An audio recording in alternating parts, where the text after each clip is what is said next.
Reflection of light through a prism. अच्छा, prism क्या होता है? देखा कभी आप लोगों ने रियल में प्रिज्म देखा है? डॉक्टर के यहाँ जाओ तो डॉक्टर रखे रहते हैं अपनी कॉपी किताब पे कि उड़ने ना पाए, है ना? या बेसिकली एक ऐसे ट्रायंगुलर शेप में होता है। किस चीज का बना होता है ये? प्रिज्म ऐसा तो भूत लग रहा है ये किस चीज का बना होता है? गिलास, ग्लास या तो फाइबर का, है ना? बट फाइबर का उतना अच्छा रिफ्लेक्शन नहीं कर पाता इतना अच्छा ग्लास का करता है, ठीक है? ओके, क्यों करता है ग्लास का ज्यादा रिफ्लेक्शन, क्यों करता है?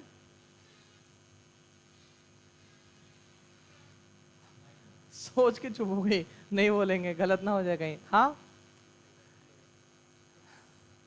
देखो ग्लास इसलिए करता है बेटा क्योंकि पता है वो डेंसिटी ज्यादा होती है ना? हाँ, तो इसीलिए मैंने बता दिया, जो आप लोगों के दिमाग में चला था मैंने बता दिया। उसकी डेंसिटी ज़्यादा होती है और डेंसिटी ज़्यादा होने की वजह से जो लाइट का रिफ्रैक्शन है वो ज़्यादा हो जाता है। जितना ज़्यादा लाइट रिफ्रैक्ट होगी उतनी अच्छे से लाइट को आप अलग कर सकते हो। किसमें? विवग्योर में, है ना? विवग्योर का मतलब जो लाइट अलग अलग निकल करके आती है, वायलेट हो, रेड हो, ब्लू हो, ग्रीन हो, उन सब में जो निकल करके आती है वो आपके ग्लास प्रिज्म की वजह से संभव हो पाता है, ठीक है बेटा? तो प्रिज्म का मतलब क्या होता है कि जो रिफ्रैक्शन ऑफ लाइट होता है उसको हम लोग सीखते हैं। अब देखो आपकी बुक में प्रिज्म के जरिए रिफ्रैक्शन लिखा हुआ है। मैं आपको एक छोटी सी इमेज बना करके बड़ी सी बात बताता हूं, है ना? इमेज बनाऊंगा छोटी सी, बात बताऊंगा बड़ी सी। जैसे ये ऐसे है बेटा, है ना? यहां से जो लाइट जाएगी वो ऐसे हो जाएगी और ऐसे होकर के नीचे चली जाएगी। देखो बेटा, आप लोगों का यहाँ पर एक साइंस काम आ जाएगा। वो साइंस क्या? जो मैंने आपसे क्वेश्चन पूछा था कि if any ray goes to air to water, था कि एयर टू ग्लास था? एयर टू वाटर था शायद। यानी एक मीडियम से दूसरे मीडियम में जाती है, एयर टू वाटर में, तो आपको ये बताना था कि वो नॉर्मल की तरफ बेंड होगी या नॉर्मल से दूर बेंड होगी। ये मैंने बताया था। इस पे नहीं डिस्कस करेंगे सर, ये तो सही किया, है ना? तो देखो इसमें क्या होगा, सबसे पहले ये है एयर, ये क्या है आपका? एयर। ये है ग्लास और ये फिर से आपका एयर। तो एक्चुअली में होगा क्या बेटा कि ये सपोज दैट आपका जो भी सिस्टम है सीधे रे वाला, ये हो जाएगा बेटा आपका नॉर्मल। ये हो जाएगा क्या आपका? नॉर्मल। यानी जब लाइट रे से जा रही है तो नॉर्मल की तरफ बेंड हो रही है। कहाँ बेंड हो रही है? नॉर्मल की तरफ बेटा। और ये बेंड क्यों हो रही है? Because of speed of light. Speed of light और डेंसिटी ऑफ ए मैटर, है ना? डेंसिटी, मैटर की डेंसिटी होने की वजह से लाइट की स्पीड कम हो जाती है। कम होने की वजह से थोड़ा मोड़ा क्या हो जाती है? गोल मटोल हो जाती है। क्या हो जाती है? थोड़ा मोड़ा गोल मटोल हो जाती है। बात खत्म आप लोगों की, ठीक है? ये हो गया बेटा। अच्छा, उसके बाद जब यहाँ जाती है, देखो इससे जाना चाहिए था सीधे सीधे सीधे सीधे सीधे सीधे, लेकिन ये सीधे सीधे ना जाकर के कैसे जाती है? टेढ़ी हो जाती है, ठीक है? और अगर हम लोग ऐसे इसको खींच देंगे, ये है बेटा नॉर्मल, है ना? ये आपका कह लो या ये कह लो, ठीक है? और सेकेंड टाइम में इसको भी यहां से बढ़ा दिया है, ऐसे नहीं, ऐसे करके थोड़ा सा। ये आपकी बुक में ऐसा इमेज बना है। हमें बस इतना देखना है बेटा कि लाइट रे जब यहाँ से यहाँ एंट्री करती है तो नॉर्मल की तरफ बेंड हो रही है, और यहाँ से यहाँ एंट्री कर रही है ना, तो ये कहीं ना कहीं नॉर्मल से दूर की तरफ बेंड हो रही है। नॉर्मल है, नॉर्मल से दूर की तरफ बेंड हो रही है ना? ये नॉर्मल है, नॉर्मल से दूर की तरफ बेंड हो रही है। ऐसे आना चाहिए, ऐसे हो जा रही है। इसका मतलब आपको ये बोल सकते हैं आपके इंसिडेंट रे, रिफ्लेक्टेड रे और ये इमर्ज रे, यानी तीन टाइप की रे आपके प्रिज्म से होकर के गुजर गुजर जाती है, गुजर गुजर जाती है लाइट की रे आपके निकल करके। आपको यही सीखना है बेटा कि ये जो रिफ्लेक्शन, ये जो आपको इमर्जेंट दिख रहा है, ये सारे कलर के लिए नहीं होता है। अलग अलग कलर के लिए अलग अलग एंगल पर इमर्जेंट रे होती है। जैसे रेड कलर की इमर्जेंट रे जो होगी वो कहीं ना कहीं यहाँ रहेगी, क्योंकि वो ज़्यादा अपने रास्ते से नहीं हटती है ना? तो आप लोगों को क्या बनना है? रेड कलर बनना है, अपने रास्ते पे टिके रहना है, हटना नहीं है ना? और सबसे ज़्यादा जो हट जाती है कौन सी रे होती है बेटा? ब्लू कलर की लाइट होती है। आपको अगर थोड़ा सा ध्यान हो, दीपावली के टाइम में, दीपावली आने वाली है, मेरे जन्मदिन के दिन ही दीपावली है, ठीक है? दीपावली आने वाली है और दीपावली में जो ब्लू कलर की लाइट होती है, जो वो लगाते नहीं घर पे सजाने वाली झालर टाइप में, जब आप उसकी लाइट को देखते हो ना, वो आपको ब्लर दिखाई देता है। ब्लू कलर का जो लाइट होता है वो आपको ब्लर दिखाई, एकदम एग्जैक्ट नहीं दिखाई देता है, ऐसा लगेगा कि आपकी आंखें ब्लर हो गई, आपको बार बार आंखें वाइप करने की जरूरत पड़ेगी, लेकिन फिर भी ब्लर दिखाई देगा। क्यों? क्योंकि जो उसका रास्ता होता है वो स्ट्रेट नहीं होता है, क्योंकि वो रिफ्लेक्ट हो जाती है, इधर उधर बिखर जाती है। तो जैसे इधर बिखर जाएंगी आपको क्लियर नहीं दिखाई देंगे, लेकिन जो लाइट रेड कलर की होती है वो आपको एग्जैक्ट दिखाई देती है। जैसे सारे सिग्नल किस कलर के बनाए जाते हैं? रेड कलर के बनाए जाते हैं। क्यों रेड कलर के बनाए जाते हैं? हाँ, ज्यादा डिफ्रेक्ट नहीं होती, उन्हें बहुत दूर से देखा जा सकता है, ठीक है। तो इस हिसाब से ट्रेन दिन में अच्छे से तेज चलती है कि रात में तेज चलती है ट्रेन? रात में। दिन में तो और बहुत लाइट रहती है तो क्यों नहीं दिखाई देता है, क्यों नहीं चलती है? दिन में चलती है ना, तुम बताए थे। वेरी गुड, गलत है, और बताओ। हाँ, तुम क्या बता रहे थे?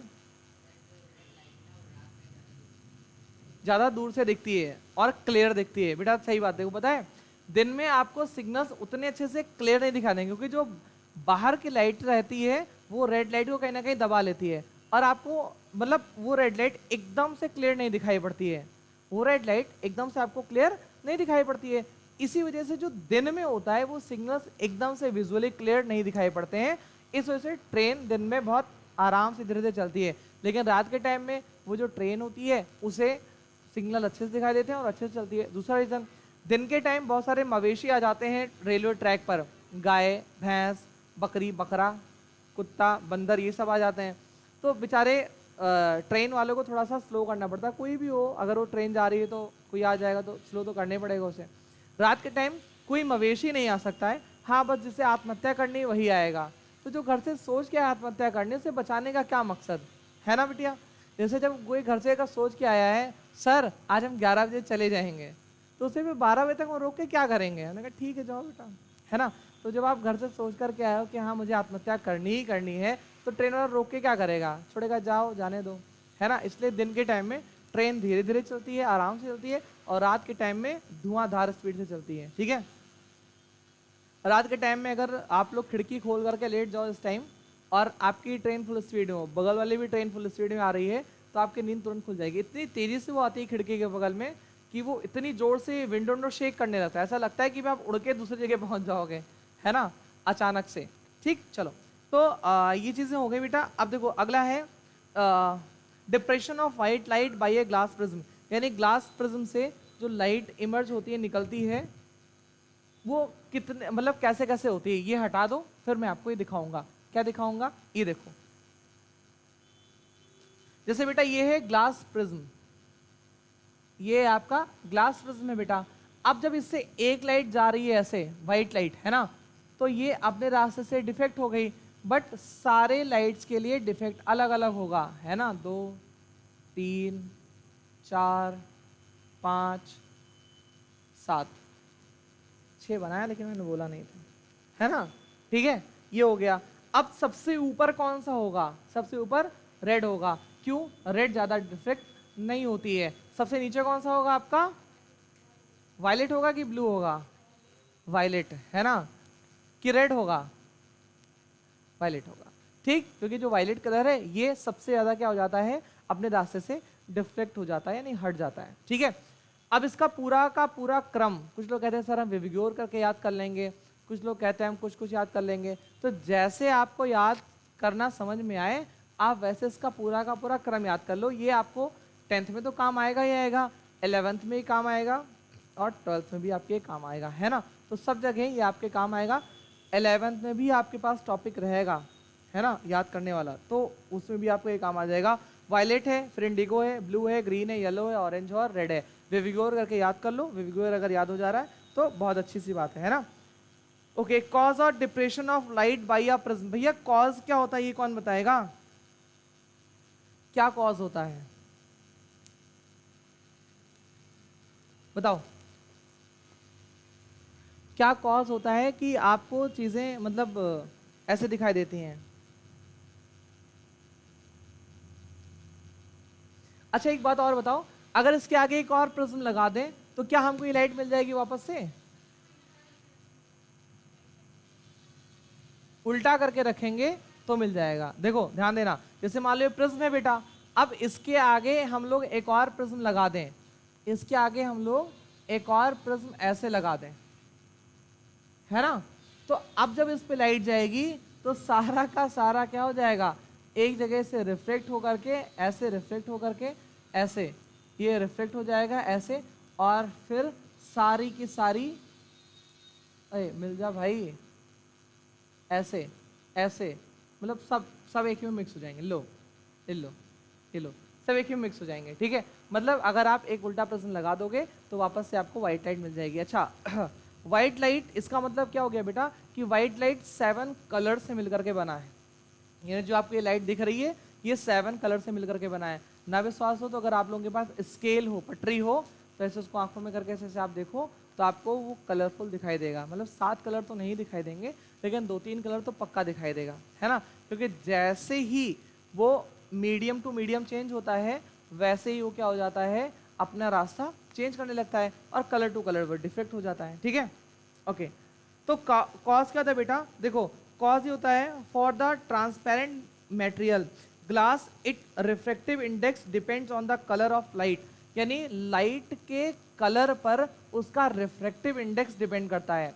लाइट के कलर पर उसका रिफ्रेक्टिव इंडेक्स डिपेंड करता है। तो अलग अलग कलर के लिए रिफ्रैक्शन का जो एंगल है वो भी अलग अलग होता है। अलग अलग कलर के लिए रिफ्रैक्शन का एंगल होता है बेटा, वो अलग अलग होता है। और जब अलग अलग एंगल होगा तो इसका मतलब अलग अलग जो है वो आपको रिफ्रैक्शन शो करेगा। इसी वजह से अलग अलग कलर क्या होते हैं, अलग अलग प्रकार से रिफ्रैक्शन कर देते हैं, ठीक है। ओके, उसके बाद स्पेक्ट्रम ऑफ लाइट। स्पेक्ट्रम आपको पता ही है, जैसे रेनबो वो आपको शो करता है, दिखता है ना रेनबो बारिश के टाइम में, है ना। बरसात में आपको रेनबो दिखता है। तो बरसात में रेनबो दिखने का कारण क्या होता है, जो वाटर होता है उससे लाइट छन करके आप तक आती है। तो जो वाटर में सारे कलर्स होते हैं वो अलग अलग आपको दिखाई देने लगते हैं और यही बन जाता है आपका रेनबो। क्या आप रेनबो घर में बना सकते हो? कैसे? हाँ, वाटर ड्रॉपलेट, मुंह में पानी भर लो, है ना, और सन के अपोजिट डायरेक्शन में फू ऐसा करके मारो जोर से, बस वाटर ड्रॉपलेट छोटे छोटे निकले। अरे मजाक नहीं कर रहे, सही बता रहे हैं। बनाना चाहो बना लेना, छत पे जाना, उसमें पानी भर लेना, जो तो फू ऐसे करके मारना, तो जो वाटर के ड्रॉपलेट्स होंगे छोटे छोटे वो एक रेनबो के शेप में आ जाएंगे, आपको रेनबो दिख जाएगा, है ना। लोग कहते हैं जहाँ रेनबो खत्म होता है वहाँ पे खजाना होता है, ठीक। हमने कई बार इसी चक्कर में रेनबो बनाया अपने छत पर, लेकिन कहीं खजाना तो छोड़ो, एक पत्थर तक नहीं मिला, ठीक है। तो रेनबो ये होता है आपके आसमान में बनता है और अच्छा सा बनता है। भगवान करे आप सब लोग रेनबो देखो रोज रोज, है ना। बेटा देखो, रेनबो का मन होता है कि आज मैं बन जाऊं, इसलिए वो बन जाता है। जब पानी बरसता है ना बेटा, तो जो वाटर ड्रॉपलेट्स होती है छोटी छोटी, वो एक मीडियम का काम करती है, एयर से रेयर में आता, मतलब वो बेसिकली डेंस में आ जाता है। वाटर ड्रॉपलेट डेंस होती है, तो जैसे वो डेंस में एंट्री करती है तो लाइट अलग अलग हो जाती है। और चूंकि एक ड्रॉपलेट तो होती नहीं, ढेर सारी ड्रॉपलेट होती है, तो जैसे वाइट लाइट सब में एंट्री करती है बस सब एक पैटर्न में सारे कलर्स को दिखाने लगते हैं, शो करने लगते हैं। और चूंकि सन हमारे कहाँ रहता है, साइड में रहता है, इसलिए अपोजिट साइड में हमेशा आपको रेनबो गोल दिखाई देता है। वो एक्चुअल में प्रॉपर गोल होता है, लेकिन हमको वो हाफ गोल दिखाई देता है ना, क्योंकि हम पूरा गोल तो देख नहीं पाएंगे और अर्थ तक डाउन तक जाता है वो, तो डाउन तक जहाँ तक आप देखोगे वो आपको ऐसे हाफ शेप में रेनबो दिखाई पड़ेगा। खूब सुंदर सा लगता है। बारिश के बाद जब धूप निकलती है तब ये होता है, ठीक है। लोग कहते हैं अगर बरसात हो और धूप भी निकली रहे तो क्या होता है, जंगल में शेर और शेरनी की शादी होती रहती है ना, ऐसा लोग कहते हैं। लोग मतलब ऐसा ऐसा अनुमान लगाते हैं कि क्या ही बताया जाए बेटा, ठीक है। ओके, अब देखो एक है एटमॉस्फेरिक रिफ्रैक्शन। एटमॉस्फेरिक रिफ्रैक्शन मतलब जैसे एटमॉस्फेयर बेटा, जैसे हम लोग यहाँ पर हैं, हमारे जो पास एयर है ये बहुत ज़्यादा डेंस है, लेकिन जैसे आप लोग अर्थ के बाहर जाते हो तो वहाँ स्पेस होता है, खाली होता है। तो जैसे हमारी आंखों से लाइट निकलती है वहाँ तक जाती है, वो इधर का उधर दिखाने लगती है। क्यों? क्योंकि लाइट अपने रास्ते से रिफ्रैक्ट हो जाती है, एक मीडियम से दूसरे मीडियम में जाएगी, अपने रास्ते से क्या हो जाएगी, थोड़ी सी रिफ्रैक्ट हो जाएगी, अलग हो जाएगी। तो इसी वजह से एटमॉस्फेयर में जब हम कोई चीज़ ऊपर देखते हैं, जैसे तारा, वो एक्शन में होता इधर है, दिखता इधर है, होता इधर है, दिखता इधर है। क्यों? क्योंकि हमारी आंखें मीडियम चेंज करती हैं और मीडियम चेंज होने की वजह से हमें ऐसी चीजें जो है बार बार दिखाई देती हैं बेटा। ठीक है, यही रीजन होता है ट्विंकलिंग ऑफ स्टार्स, है ना। क्यों ऐसा होता है? देखो, स्टार मतलब एक्सेप्ट द सन, अगर हम लोग सन की बात करें उसको छोड़ करके, वो भी एक स्टार है ना। अपीयर एज टिनी डॉट्स, हमें बहुत छोटे छोटे दिखाई देते हैं तारे, है ना, बहुत छोटे छोटे तारे दिखाई देते हैं, क्योंकि in the sky because they are far away from the earth, ये हमारी अर्थ से बहुत दूर है इसलिए छोटे छोटे दिखाई देते हैं बेटा, है ना। The light from these bodies have low intensity, हमारी आंखों तक ये जो लाइट आती है बहुत लो इंटेंसिटी से आती है, बहुत लो, क्योंकि बहुत ज़्यादा दूर है, तो जो हमारे आंखों तक आती है ना बहुत हल्की लाइट आ पाती है बेटा।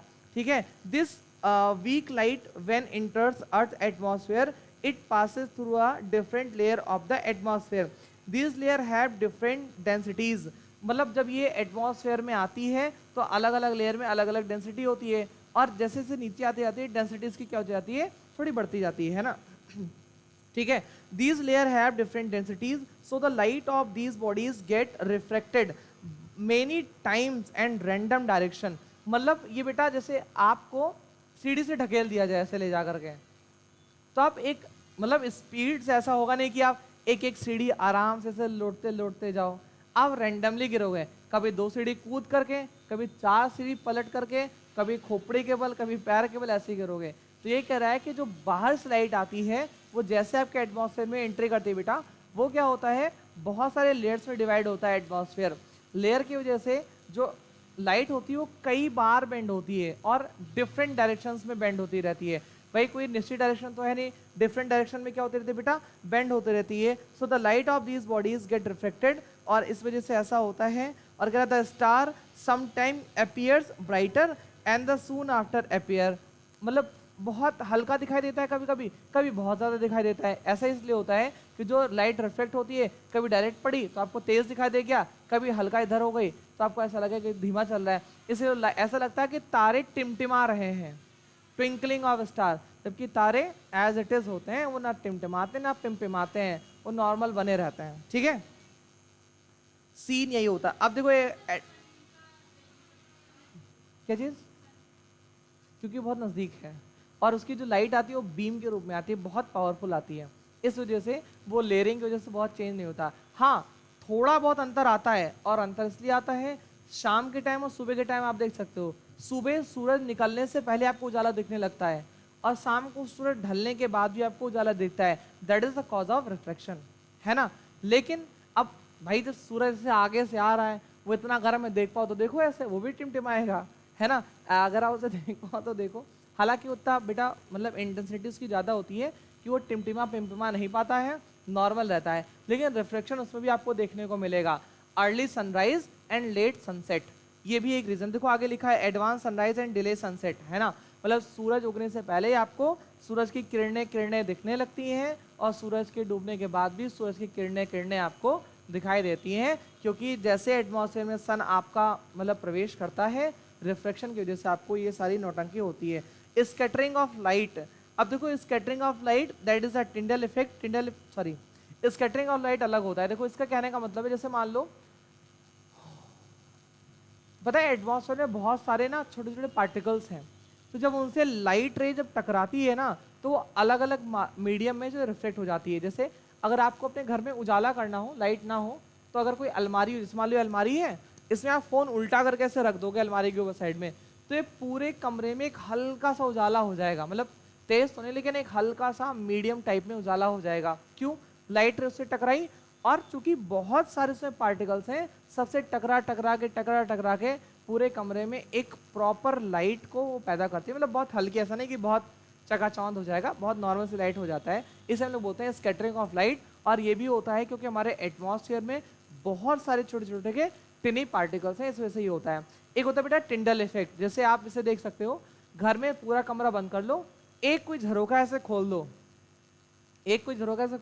तो आप देखो कुछ झरोके से जो लाइट छन करके आएगी उसमें बहुत छोटे छोटे पार्टिकल्स होंगे, उन्हीं पार्टिकल्स की वजह से क्या होता है, लाइट इधर से उधर रिफ्लेक्ट हो जाती है, इसे हम लोग क्या बोलते हैं बेटा, टिंडल इफेक्ट बोलते हैं, है ना। और ये आपके 11th में बहुत ब्रॉड लेवल पर है, बहुत ब्रॉड लेवल पर है, ठीक है। अब देखो colour of the sun at the sunrise and sunset, है ना, सनराइज और सनसेट के टाइम पर आपको कैसा दिखाई देता है, हल्का वाइट दिखाई देता है ना, हल्का क्या दिखाई देता है, वाइट दिखाई देता है, ठीक है। कह रहा है हाँ पूरा पढ़ लें। Reddish appearance of the sun at the sunrise और sunset is also because of the scattering of light, यानी लाइट का स्कैटर्ड रेड कलर में आप सॉरी लाइट जो होती है वो रेड कलर वाली कम स्कैटर्ड होती है, इसी वजह से सनसेट और सनराइज के टाइम में आपको सन रेड दिखाई देता है, क्योंकि बाकी कलर इधर उधर बिखर जाता है लेकिन रेड कलर बिखरता है नहीं, इस वजह से हल्का सा रेडिश दिखाई देता है। अच्छा स्काई ब्लू क्यों दिखाई देती है, क्योंकि ब्लू कलर ज्यादा स्कैटर्ड शो करता है, इसी वजह से पूरी की पूरी स्काई कैसे दिखाई देती है, ब्लू, और रात में कैसे दिखाई देती है, ब्लैक, क्योंकि रात में कुछ दिखाई नहीं देता, रिफ्लेक्शन पड़ता ही नहीं इस वजह से, ठीक है। ओके वाई स्काई ब्लू इसमें लिखा था, मैंने आपको बता दिया है, और ये चैप्टर होता है समाप्त।